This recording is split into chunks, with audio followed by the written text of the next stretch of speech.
ನಮಸ್ಕಾರ ಸ್ನೇಹಿತರೆ, welcome back to ವಿ4 ಮೋಟಿವೇಶನಲ್ ಚಾನಲ್. ವ್ಯರ್ಥ ಜನರ ಚಿಂತೆಯಿಂದ ನಿನ್ನ ಅಮೂಲ್ಯವಾದ ನಿದ್ದೆಯನ್ನು ಏಕೆ ಕೆಡಿಸಿಕೊಳ್ಳುವೆ? ಚಿತೆ ದೇಹವನ್ನು ಸುಟ್ಟರೆ ಚಿಂತೆ ಮನಸ್ಸನ್ನು ಸುಡುತ್ತದೆ. ನಿಮ್ಮ ಇಂದಿನ ನೋವು, ಇಂದಿನ ಸೋಲು ನಾಳೆಯ ಸಾಧನೆಗೆ ಬಲವಾಗುತ್ತದೆ, ನಿಮ್ಮನ್ನು ಸದೃಢವಾಗಿಸುತ್ತವೆ. ಯಶಸ್ಸು ನಿಮ್ಮನ್ನು ಹುಡುಕಿಕೊಂಡು ಬರುವುದಿಲ್ಲ, ಬದಲಾಗಿ ನೀವು ಅವುಗಳನ್ನು ಹುಡುಕಿಕೊಂಡು ಹೋಗಬೇಕು. ಕೋಪದ ಮೇಲೆ ನಿಯಂತ್ರಣವಿರಲಿ. ಸುಮ್ಮನಿರಿ, ನಿಮ್ಮನ್ನು ನೀವು ನಂಬಿರಿ. ನಿಮ್ಮ ಕ್ರಿಯೆಗಳನ್ನು ನಿಯಂತ್ರಿಸಿ, ನಿಮ್ಮ ಮನಸ್ಸನ್ನು ನಿಯಂತ್ರಿಸಿ. ಎಲ್ಲವೂ ಒಂದು ಕಾರಣಕ್ಕಾಗಿಯೇ ನಡೆಯುತ್ತದೆ. ಕರ್ಮದಲ್ಲಿ ನಂಬಿಕೆ ಇಡಿ. ನಿಮ್ಮ ಜವಾಬ್ದಾರಿಯನ್ನು ಎದುರಿಸಿ. ನಿಮ್ಮ ಆಲೋಚನೆ ವಿಧಾನವನ್ನು ಬದಲಾಯಿಸಿ. ಜೀವನದಲ್ಲಿ ಶಾಂತವಾಗಿರಲು 2 ಉಪಾಯಗಳು. ಮರೆಯಲಾಗದಂತಹ ವ್ಯಕ್ತಿಗಳನ್ನು ಕ್ಷಮಿಸಿಬಿಡಿ, ಕ್ಷಮಿಸಲಾಗದಂತಹ ವ್ಯಕ್ತಿಗಳನ್ನು ಮರೆತು ಬಿಡಿ. ಈಗ ಬದುಕು ಕಷ್ಟವಾಗಿದೆ ಅಂತ ಬೇಜಾರಾಗಬೇಡಿ. ದಿನಗಳು ಕಷ್ಟವಾಗಿವೆ ಅಷ್ಟೇ. ಜೀವನವಲ್ಲ, ನಿನ್ನ ಒಳ್ಳೆಯ ಸಮಯವೇ ನಿನ್ನ ಜೊತೆ ಈಗ ಇಲ್ಲವೆಂದರೆ ನಿನ್ನ ಕೆಟ್ಟ ಸಮಯ ಕೂಡ ಇರುವುದಿಲ್ಲ. ತಾಳ್ಮೆಯಿಂದ ಕಾದು ನೋಡು. ನಿನ್ನ ಕೆಟ್ಟ ದಿನಗಳೇ ನಿನ್ನನ್ನು ಕಟ್ಟುವ ದಿನಗಳಾಗುತ್ತವೆ. ಸಮಸ್ಯೆಗಳು ದೊಡ್ಡದು ಎಂದು ಭಯಪಡಬೇಡ. ದೇವರು ಅದಕ್ಕಿಂತ ದೊಡ್ಡವನು ಎಂದು ನೆನಪು ಮಾಡಿಕೋ. ಇತರರಿಂದ ಸ್ಫೂರ್ತಿ ಪಡೆಯಿರಿ, ಆದರೆ ನಿಮ್ಮದೇ ಆದ ಹಾದಿಯನ್ನು ಸೃಷ್ಟಿಸಿಕೊಳ್ಳಿ. ಒಳ್ಳೆಯ ವಿಷಯಗಳನ್ನು ಸ್ವೀಕರಿಸಿ, ಅದರಿಂದ ನಿಮ್ಮನ್ನು ಉತ್ತಮರನ್ನಾಗಿ ರೂಪಿಸಿಕೊಳ್ಳಿ. ಭೂಮಿಯ ಮೇಲೆ ಹೇಗೆ ಋತುವಿನ ಬದಲಾವಣೆಯಾಗುತ್ತದೆಯೋ ಹಾಗೆಯೇ ಮನುಷ್ಯನ ಜೀವನದಲ್ಲಿ ಸುಖ ದುಃಖಗಳು ಬಂದು ಹೋಗುತ್ತವೆ. ಬದುಕು ಎಂದರೆ ಕಷ್ಟಗಳನ್ನು ಎದುರಿಸುವುದು, ಆದರೆ ಅದಕ್ಕೆ ಎಂದಿಗೂ ಧೈರ್ಯ ಕಳೆದುಕೊಳ್ಳಬಾರದು. ನಾವು ಅನುಭವಿಸುವ ನೋವೇ ನಮ್ಮನ್ನು ಬಲಿಷ್ಠರನ್ನಾಗಿ ಮಾಡುತ್ತದೆ. ಗಾಳಿ ಎಲ್ಲ ಕಡೆ ಇದೆ, ಅದು ಒಳಗೂ ಇದೆ, ಹೊರಗೂ ಇದೆ. ಗಾಳಿ ನಮಗೆ ಕಾಣುವುದಿಲ್ಲ, ಗಾಳಿ ಆಕಾಶದಲ್ಲಿ ತುಂಬಿದೆ. ಹಾಗೆಯೇ ಭಗವಂತ ನಮ್ಮೊಳಗೂ ಹೊರಗೂ ತುಂಬಿ ನಿಂತಿದ್ದಾನೆ, ಆದರೆ ಯಾವುದರ ಲೇಪವೂ ಆತನಿಗಿಲ್ಲ. ಈ ಜಗತ್ತಿನ ಸರ್ವ ಇರುವಿಕೆಯು ಭಗವಂತನಲ್ಲಿ ಇದೆ. ಅಧರ್ಮದಿಂದ ಶತ್ರು ಹಲವು ಬಾರಿ ಗೆಲ್ಲಬಹುದು, ಆದರೆ ಕರ್ಮ ಎದುರಾಗುವ ವೇಳೆ ಧರ್ಮ ಅವನನ್ನು ಸುಡಲು ಪ್ರಾರಂಭಿಸುತ್ತದೆ. ಅವನ ನಿರ್ನಾಮ ತಪ್ಪಿಸಲು ಯಾರಿಂದಲೂ ಸಾಧ್ಯವಿಲ್ಲ. ಸ್ನೇಹಿತರೆ, ಸಂಬಂಧಗಳು ಮತ್ತು ಸಂಪತ್ತನ್ನು ಸಮಾನ ಗೌರವದಿಂದ ಆಧರಿಸಿ. ಯಾಕೆಂದರೆ 2 ಗಳಿಸುವುದು ಕಷ್ಟ, ಕಳೆದುಕೊಳ್ಳುವುದು ತುಂಬಾ ಸುಲಭ. ಪ್ರತಿ ಬಾರಿಯೂ ನಿಮಗೆ ಬೇಕಾದುದನ್ನು ಪಡೆಯುವುದೇ ಸಂತೋಷವಲ್ಲ, ನೀವು ಪಡೆದುದನ್ನು ಪ್ರೀತಿಸುವ ಮತ್ತು ಅದಕ್ಕೆ ಕೃತಜ್ಞರಾಗಿರುವ ಭಾವದಲ್ಲಿ ನಿಜವಾದ ಸಂತೋಷ ಅಡಗಿದೆ. ಒಂದು ಬಾರಿ ಸೋತರೆ ಜೀವನವೇ ಮುಗಿದು ಹೋಯಿತು ಎಂದು ಭಾವಿಸಬೇಡಿ. ಜೀವನದಲ್ಲಿ 1 ಬಾಗಿಲು ಮುಚ್ಚಿದರೆ 100 ಬಾಗಿಲುಗಳು ತೆರೆದಿರುತ್ತದೆ. ಒಂದು ಮಾತು ನೆನಪಿಟ್ಟುಕೊಳ್ಳಿ ಸ್ನೇಹಿತರೆ, ಸುಖದಲ್ಲಿ ಎಲ್ಲರೂ ಸಿಗುತ್ತಾರೆ, ಆದರೆ ದುಃಖದಲ್ಲಿ ಕೇವಲ ಭಗವಂತ ಮಾತ್ರ ಸಿಗುವನು. ಅದಕ್ಕಾಗಿ ನೀವು ಮಾಡುವ ಕೆಲಸದ ಮೇಲೆ ನಿಮಗೆ ಭರವಸೆ ಇರಲಿ. ಶಂಕಿಸುವುದಕ್ಕೆ ಇಡೀ ಜಗತ್ತೇ ಇದೆ. ಗುರಿ ಎಷ್ಟು ದೊಡ್ಡದಾಗಿರುತ್ತದೆಯೋ ಮನಸ್ಸು ಅಷ್ಟೇ ಗಟ್ಟಿಯಾಗಿರುತ್ತದೆ. ನಗುತ್ತಾ ಇರಿ, ನಗುವಿಗೆ 1000 ನೋವು ಮರೆಸುವ ಸಾಮರ್ಥ್ಯ ಇರುತ್ತದೆ. ಕಾಯುವ ತಾಳ್ಮೆ ಇದ್ದರೆ ಒಳ್ಳೆಯ ದಿನ ಬಂದೇ ಬರುತ್ತದೆ. ಎಲ್ಲರ ಜೊತೆಯಲ್ಲಿ ಇರಿ, ಎಲ್ಲರಂತೆ ನಗುತ್ತಲಿರಿ. ಅಷ್ಟು ಬಿಟ್ಟರೆ ಎಲ್ಲರೂ ನಮ್ಮವರೇ ಎಂದು ಹೆಮ್ಮೆ ಪಡಬೇಡಿ. ನಟನೆಯಿಂದ ಕೂಡಿದ ಮನುಷ್ಯನ ಪ್ರೇಮ ವಿಷಕ್ಕಿಂತ ಅಪಾಯಕಾರಿ ಎಂಬುದನ್ನು ಮರೆಯಬೇಡಿ. ನಷ್ಟದ ನೋವನ್ನು ಮರೆತು ಸದಾ ಹೊಸದನ್ನು ಸಾಧಿಸುವುದರಲ್ಲಿ ನಿರತರಾಗಿರುವುದೇ ಜೀವನದ ಸಾರ್ಥಕತೆ. ನಿಮ್ಮನ್ನು ಕೀಳಾಗಿ ಕಾಣುವವರು ಯಾರೇ ಇರಲಿ, ಅವರಿಂದ ದೂರವಿರಿ. ನಿಮ್ಮನ್ನು ಸ್ನೇಹ ಪ್ರೀತಿಯಿಂದ ಕಾಣುವವರು ಬಡವರೇ ಆಗಿರಲಿ, ಅವರ ಸನಿಹದಲ್ಲಿ ಇರಿ. ಆಗ ನಿಮಗೂ ಬೆಲೆ, ನಿಮ್ಮ ಮಾತಿಗೂ ಬೆಲೆ. ಒಮ್ಮೆ ಭೀಷ್ಮ ಪಿತಾಮಹ ಶ್ರೀಕೃಷ್ಣನನ್ನು ಕೇಳಿದರು, ಭೂಮಿಗಿಂತ ಭಾರವಾದದ್ದು ಯಾವುದು?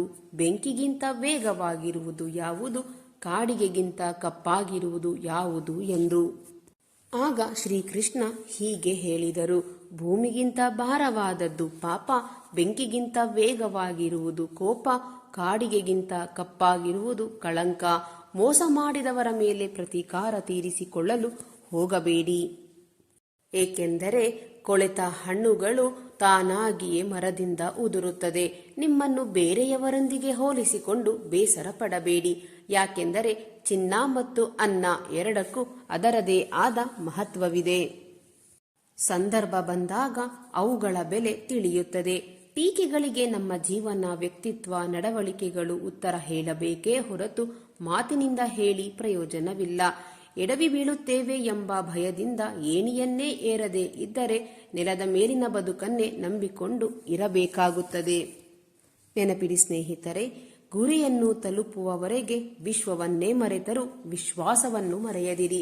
ಯಾವಾಗಲೂ ನಗುವ ಮತ್ತು ತುಂಬಾ ಮಾತನಾಡುವ ವ್ಯಕ್ತಿ ಸುಮ್ಮನಾಗಿ ಬಿಟ್ಟರೆ ಅರ್ಥ ಮಾಡಿಕೊಳ್ಳಿ, ಆ ವ್ಯಕ್ತಿ ಒಳಗಿನಿಂದ ಸಂಪೂರ್ಣವಾಗಿ ನೊಂದಿದ್ದಾನೆ ಎಂದು. ಹಾಗೆಯೇ ನಿಮಗೆ ಅವಕಾಶ ಸಿಕ್ಕಿದೆ ಎಂದು ಅವಮಾನ ಮಾಡಬೇಡಿ. ಸಮಯ ಎಲ್ಲರಿಗೂ ಅವಕಾಶ ಮಾಡಿಕೊಡುತ್ತದೆ, ಅದು ನೆನಪಿರಲಿ. ಎಲ್ಲ ನನ್ನವರು ಎನ್ನುವುದು ಭ್ರಮೆ, ನಾನು ನನ್ನದು ಎನ್ನುವುದು ಸ್ವಾರ್ಥ, ಅವರು ನನ್ನವರು ಎನ್ನುವುದು ಶುದ್ಧ ಸುಳ್ಳು, ನಿನಗಾಗಿ ನೀನು ಎಂಬುದಷ್ಟೇ ಸತ್ಯ. ಜೀವನದಲ್ಲಿ ಯಾರಿಂದಲೂ ಏನನ್ನು ಬಯಸದೆ ಇರುವುದೇ ಸೌಖ್ಯ. ತಾವು ಮಾಡಿರುವ ಕರ್ಮಗಳಿಗೆ ಪಾಪವಾಗಲಿ ಪುಣ್ಯವಾಗಲಿ ಅದನ್ನು ನಾವೇ ಅನುಭವಿಸಬೇಕು. ಇದರಿಂದ ಯಾರೂ ತಪ್ಪಿಸಿಕೊಳ್ಳಲು ಸಾಧ್ಯವಿಲ್ಲ. ಯಾರ ಮನಸ್ಸಿನಲ್ಲಿ ನಾನೇ ಸರಿ ಎನ್ನುವುದು ಇರುತ್ತದೆಯೋ ಆತನಿಗೆ ತನ್ನ ತಪ್ಪಿನ ಅರಿವೇ ಇರುವುದಿಲ್ಲ. ಬಿದ್ದವರನ್ನು ಕಂಡು ನಗಬೇಡಿ, ಬಡತನದಲ್ಲಿ ಇರುವವರನ್ನು ಕಂಡು ತಿರಸ್ಕರಿಸಬೇಡಿ, ಹಸಿದವರನ್ನು ಕಂಡು ಕಾಣದಂತೆ ಇರಬೇಡಿ. ನಾವೆಲ್ಲರೂ ಕಾಲಚಕ್ರದೊಳಗೆ ಇರುವುದೆಂಬುದನ್ನು ಎಂದಿಗೂ ಮರೆಯಬೇಡಿ. ಟೀಕೆಗಳ ಭಯದಿಂದ ನಿಮ್ಮ ಗುರಿಯನ್ನು ಬಿಟ್ಟು ಕೊಡಬೇಡಿ.